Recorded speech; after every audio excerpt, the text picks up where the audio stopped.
Dormientibus non succurritius, provérbio latino que significa o direito não socorre aqueles que dormem.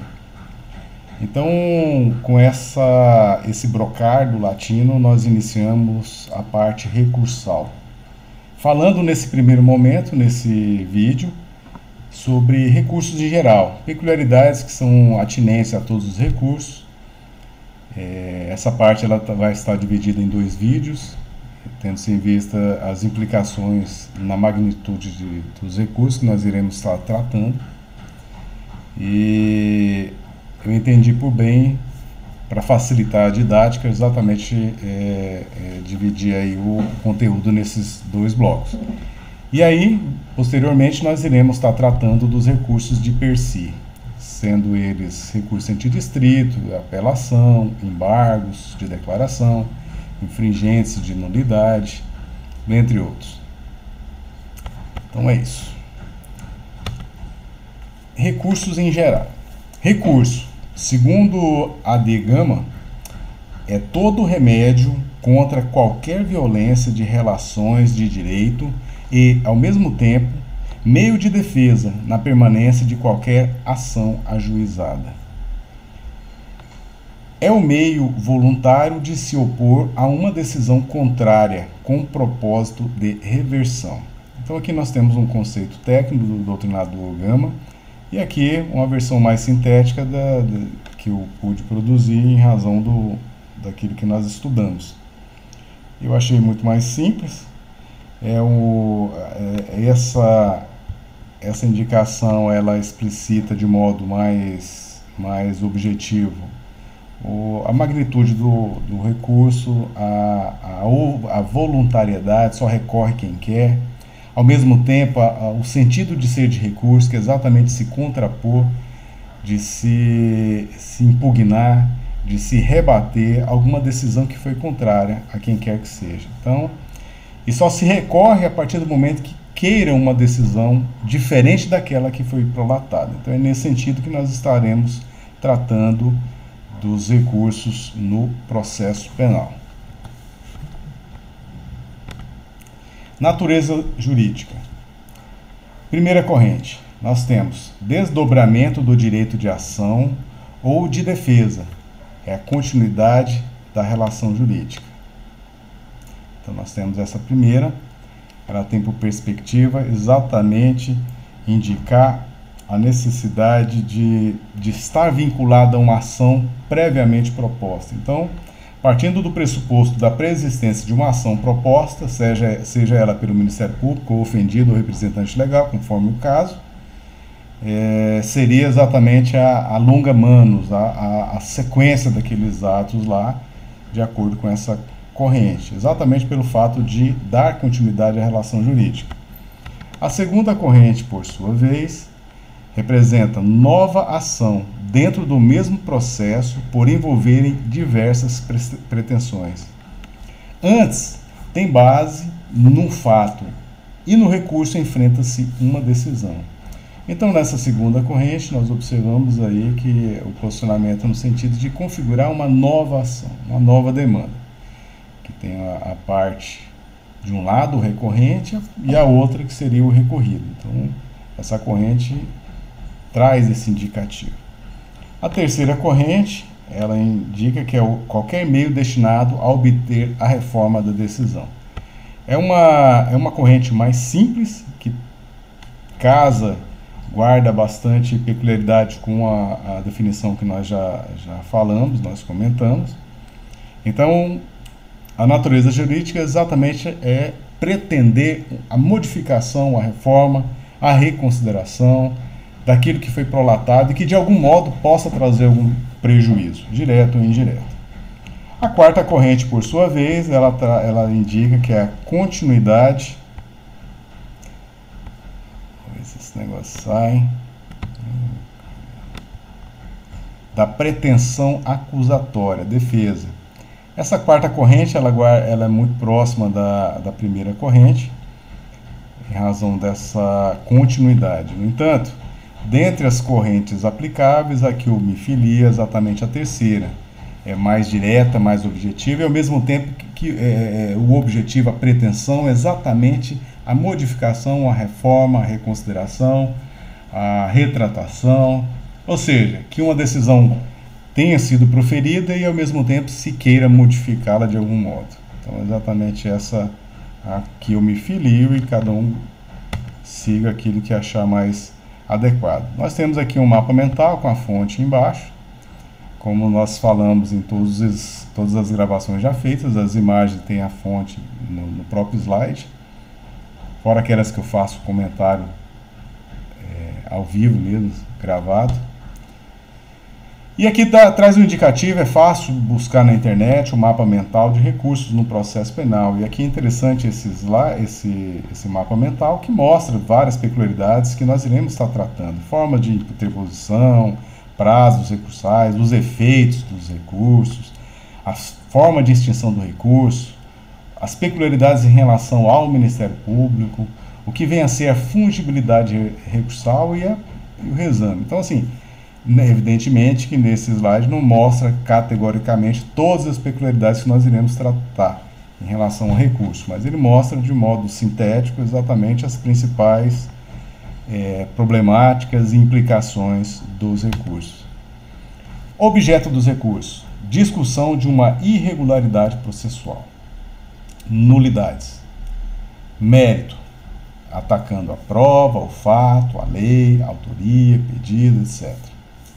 A observação que se faz é que o recurso não é o único meio de impugnação das decisões, sendo possível ações próprias, como ação cautelar inominada, mandado de segurança criminal, que nós iremos tratar, revisão criminal, que não está no conteúdo da disciplina, e habeas corpus, que nós iremos tratar. Então, nós observamos que uma das formas que tem de se opor, de se bater de frente com alguma decisão, é recurso. O recurso é a principal delas, mas existem outros meios. Mas nesses blocos que nós iremos tratar daqui para frente, nós iremos tratar genericamente do recurso e depois especificamente naqueles que são mais comuns, evidentemente. Então, o centro de atenção dos recursos envolve irregularidade do processo, como todo o trâmite processual, as fases, o rito, o iteres, que foi seguido ou não, que possa de algum modo trazer algum tipo de gravame, que geraria uma insatisfação, e essa insatisfação seria motivo para a impugnação dessa decisão.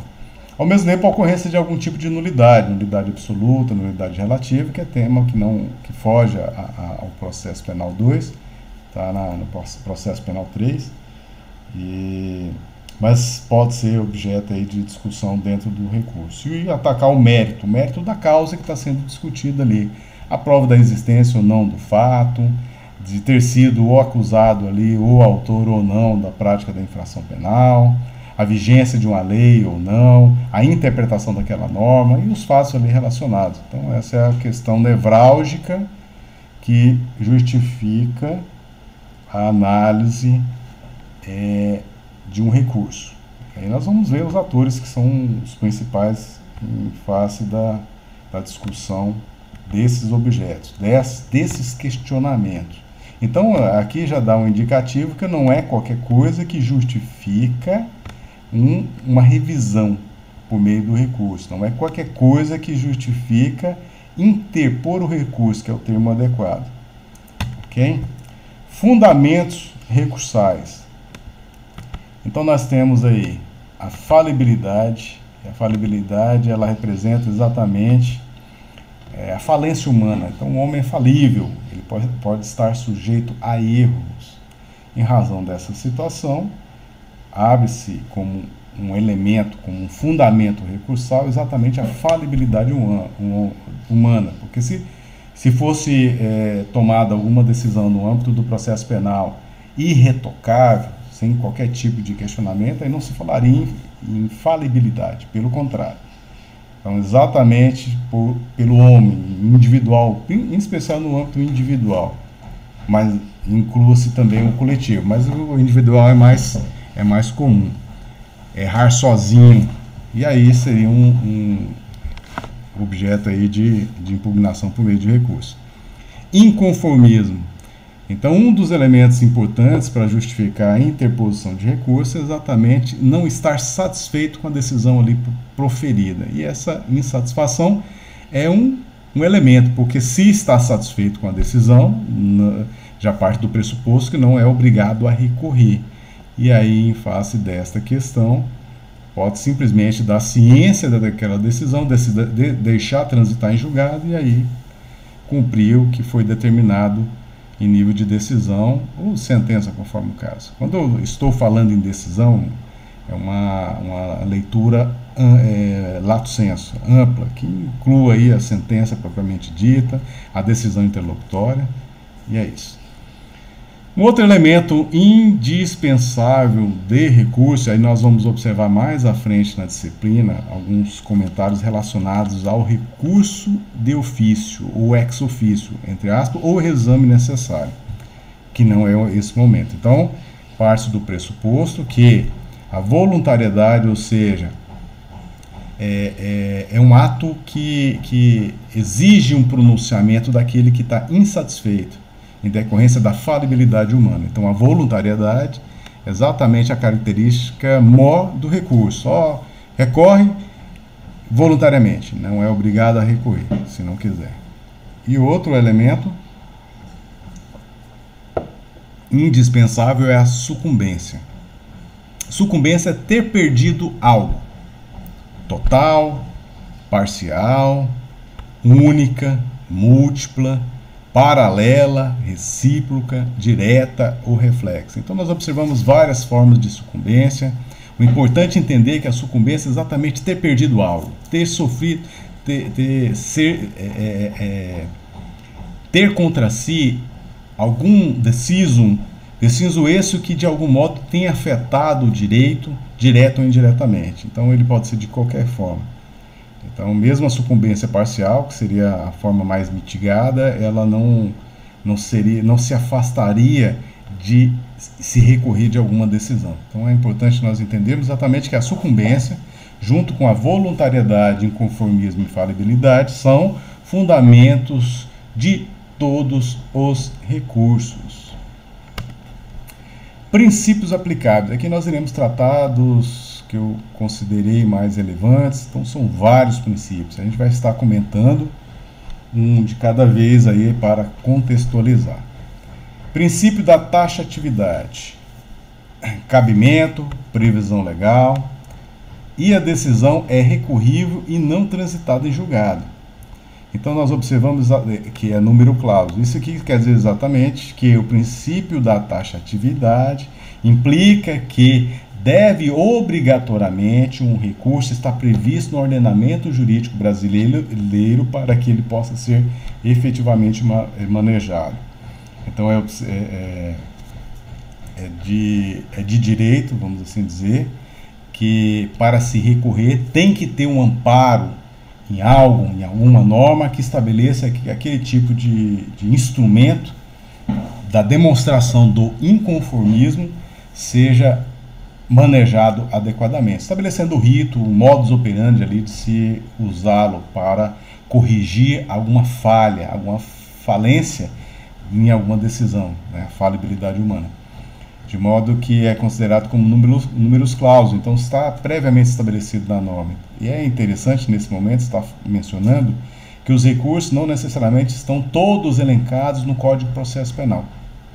Nós temos previsão de recurso na Lei dos Juizados Especiais Criminais, que é a Lei 9.099 de 1995, nós temos previsão nos regimentos internos dos tribunais, então o rol é normativo. A número clausus, a taxatividade, estar prevista em uma determinada norma, não necessariamente o Código de Processo Penal. Mas é lá que contempla a magnitude dos recursos aí passíveis de utilização. Princípio da variabilidade dos recursos e preclusão como consumativa. Ou seja, que indica que uma decisão pode comportar mais de um recurso. Então, pelo princípio da variabilidade dos recursos, pode acontecer de uma determinada decisão comportar dois tipos de recurso. É interessante, O ordenamento jurídico recursal brasileiro permite exatamente que uma determinada decisão possa ser manejada. A parte que ataca, por exemplo, que fere, em tese, preceito de norma infraconstitucional, poderia ser objeto de recurso especial junto ao Superior Tribunal de Justiça.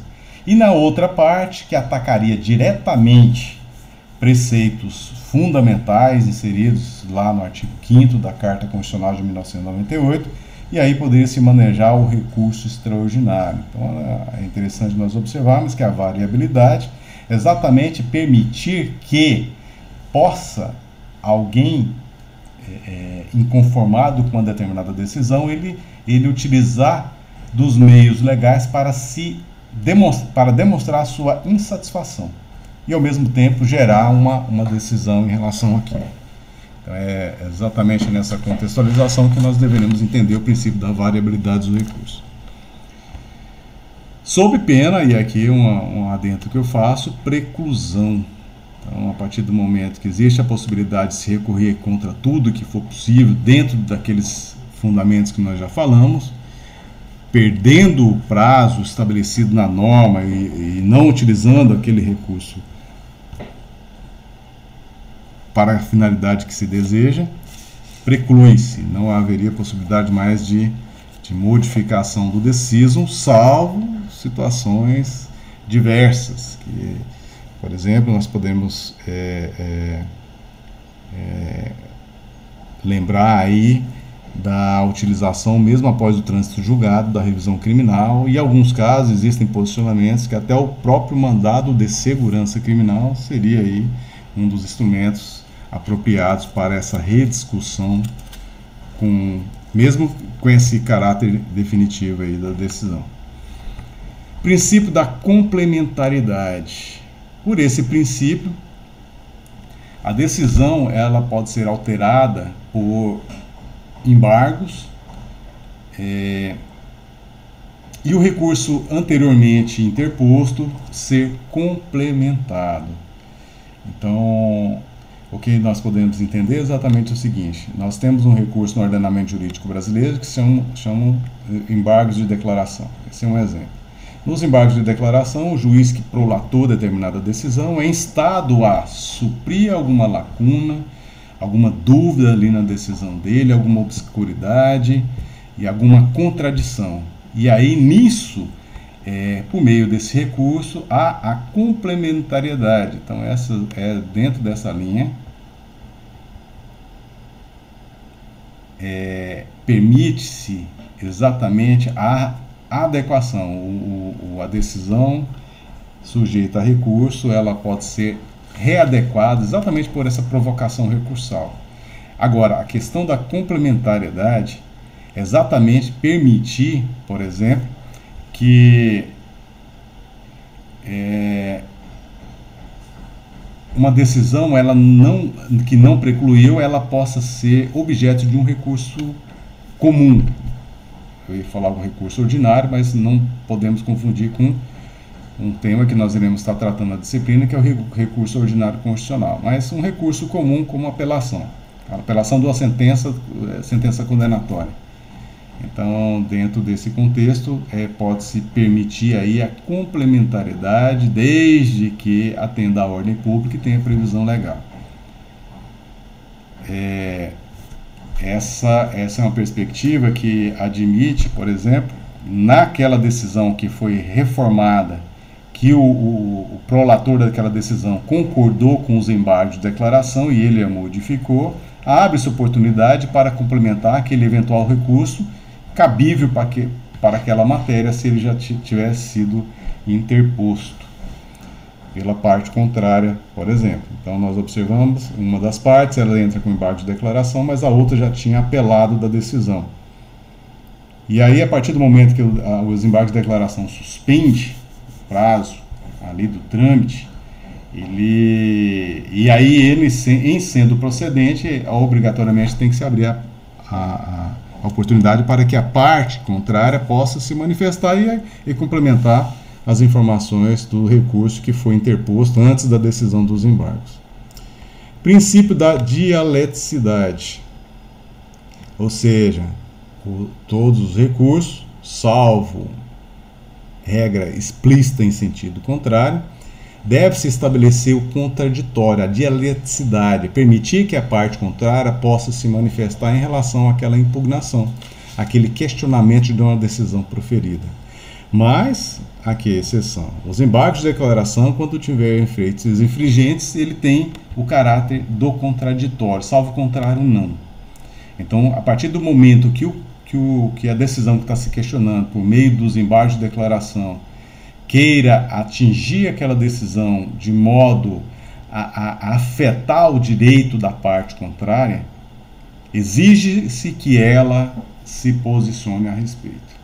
Esse é o contraditório, essa dialeticidade. Salvo a regra, no caso dos embargos de declaração, é isso não ser cabível. Mas quando pode se cogitar a existência de algum prejuízo, necessário se faz oportunizar com base no princípio da dialeticidade que a outra parte se manifeste no tempo hábil. Ok? Princípio da unirrecorribilidade. É aquele que indica que uma decisão cabe pelo menos um tipo de recurso. Então, para cada decisão, um recurso. A via direta, é aquilo que é cabível dentro do ordenamento jurídico brasileiro. Então, deve-se, por meio do princípio da unirrecorribilidade, garantir pelo menos um meio formal de insatisfação, ou seja, de interposição do recurso. Exatamente por meio desse princípio, busca evitar recursos protelatórios, por exemplo, entrar com vários recursos ao mesmo tempo contra uma única decisão, atacando o mesmo objeto, as mesmas situações.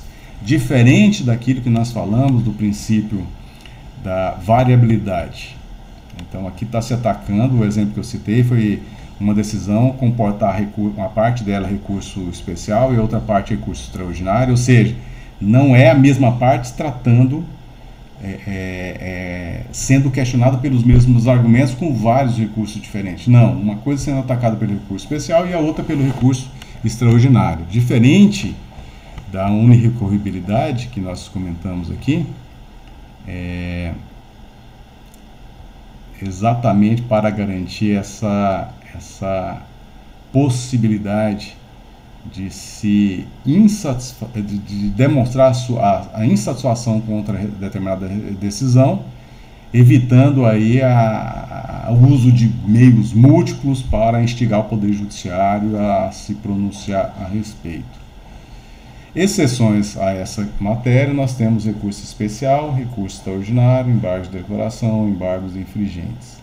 Exatamente porque, como eu falei no princípio da variabilidade, existe a possibilidade de uma mesma decisão comportar mais de um tipo de recurso. O que eu estou comentando agora a respeito da unirrecorribilidade é que exatamente os mesmos argumentos fáticos, jurídicos, em relação àquilo que está inconformado, aquilo que não concorda numa determinada decisão, ele tem que ter pelo menos um recurso.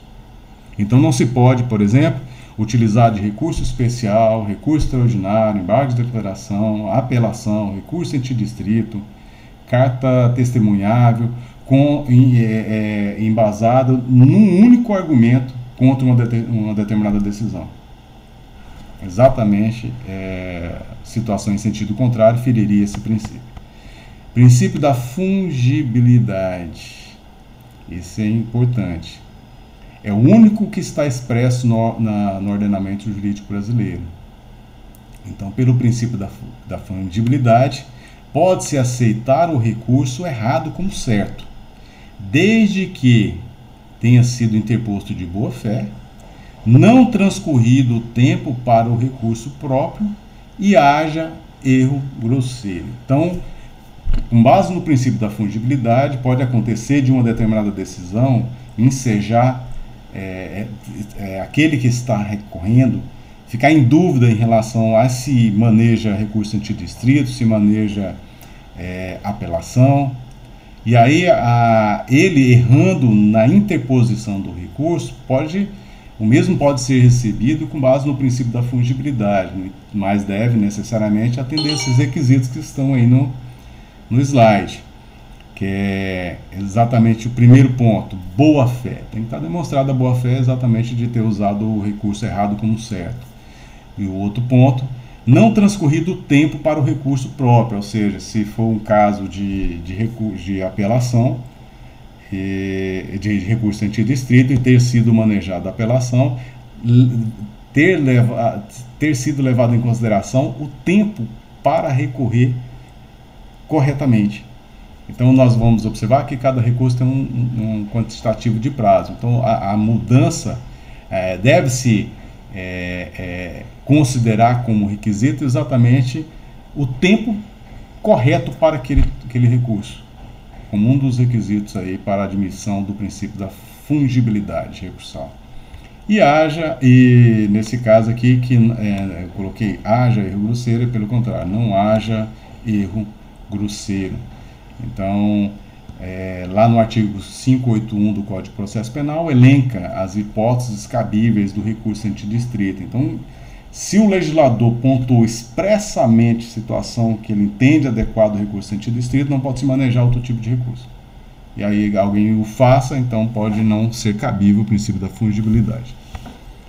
Princípio da disponibilidade. Os recursos são voluntários, podendo até desistir daquele interposto, exceto o Ministério Público, segundo o artigo 576. Então, com base no que nós já falamos, uma das características mais relevantes do recurso é ele ser voluntário, ou seja, ninguém pode ser obrigado a recorrer efetivamente. Então, essa disponibilidade, pode-se abrir mão, aquele que entende que a decisão foi acertada e não se sente inconformado com ela, é só aceitar, não precisa nem manifestar, deixar a decisão ali transitar em julgado sem problema algum.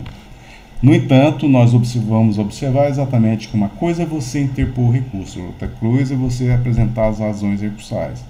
Essa interposição do recurso é a petição, às vezes pode ser oral, pode ser por termo, um simples registro ali que recorre, em alguns casos, pode ser suficiente para entender que está se recorrendo daquela decisão. E aí, tem que se observar um prazo para essa manifestação de vontade. E aí, poderia se abrir aí a oportunidade, conforme o caso, de um prazo para apresentação das razões, ou seja, os argumentos de fato e de direito que justificam o porquê que ele está recorrendo, demonstrando ali o seu inconformismo, da falibilidade humana, de que está prejudicado em parte ou no todo, demonstrando e os fundamentos que justificam aí a revisão daquela decisão. Esse no segundo momento. Então, no caso, no particular do Ministério Público, a partir do momento que ele demonstra que tem intenção de recorrer, é obrigatória a instituição apresentar as razões recursais no segundo momento, ou seja, recorreu no primeiro momento, apresentar as razões no segundo momento, exatamente, mesmo que tenha mudado de ideia. Então, o legislador pátrio não facultou o Ministério Público. Uma situação interessante que eu coloco em relação a esse princípio da disponibilidade aconteceu comigo, atuando como promotor de justiça lá no município de São Luís, no interior do estado. E acompanhando uma causa, uma pessoa foi condenada, ali a sentença foi bem pesada, e aí eu estava substituindo um colega exatamente naquela localidade, e em substituindo o colega, o colega estava me substituindo nas férias, e aí ele deu ciente lá da sentença do juiz e informou que iria recorrer, iria apelar da sentença condenatória a favor do réu. Só que ele apresentou só a petição de interposição, dizendo que iria recorrer. E aí a parte contrária foi cientificada. Nesse meio tempo eu retornei de férias e veio os autos para que eu pudesse apresentar as razões recursais. Só que eu não concordava com a decisão do colega de ter recorrido, o argumento dele eu não entendi como adequado, e aí o que aconteceu? Eu apresentei as razões recursais para sustentar aquilo que gerou a petição de interposição do recurso. Então, nas minhas razões recursais, que é um momento posterior, eu justifiquei ali a base que sustentaria aquele recurso. E só para situar, o caso que eu comentei, ele envolveu aí uma atenuante genérica da confissão. Foi exatamente por isso que o membro do Ministério Público, o colega, ele peticionou, entendendo que houve a confissão e aí o acusado faria jus a esse benefício legal. Eu entendi que não era o caso, que não estava presente ali os requisitos que justificavam a confissão. Pois bem, princípio da non reformatio impégios indireta.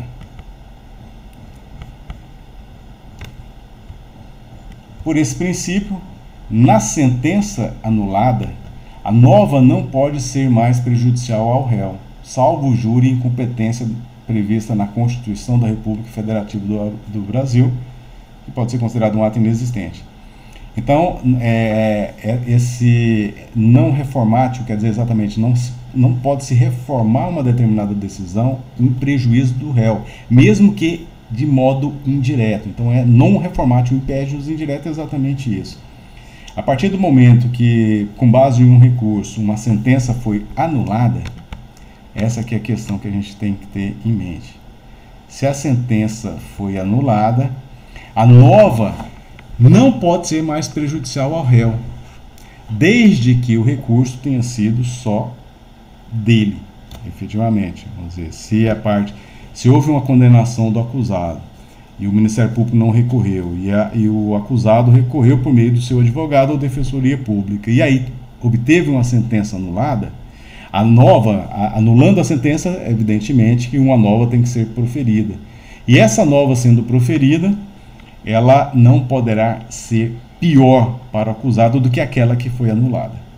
Exatamente esse paralelo. Então, o máximo que foi estabelecido na sentença anulada é o que deve ser levado em consideração para a dosimetria da nova sentença, se condenatória for.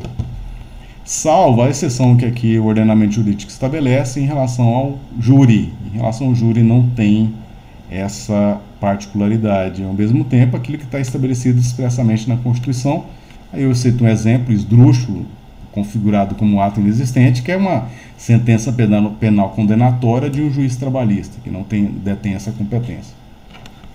Um outro princípio de recurso nós temos é o non reformatio impediens. Então, diferente da indireta, nós temos essa non reformatio impediens, ou seja, não pode se reformar uma determinada decisão que seja pior. E essa aqui implica na vedação de reforma para pior em recurso só da defesa.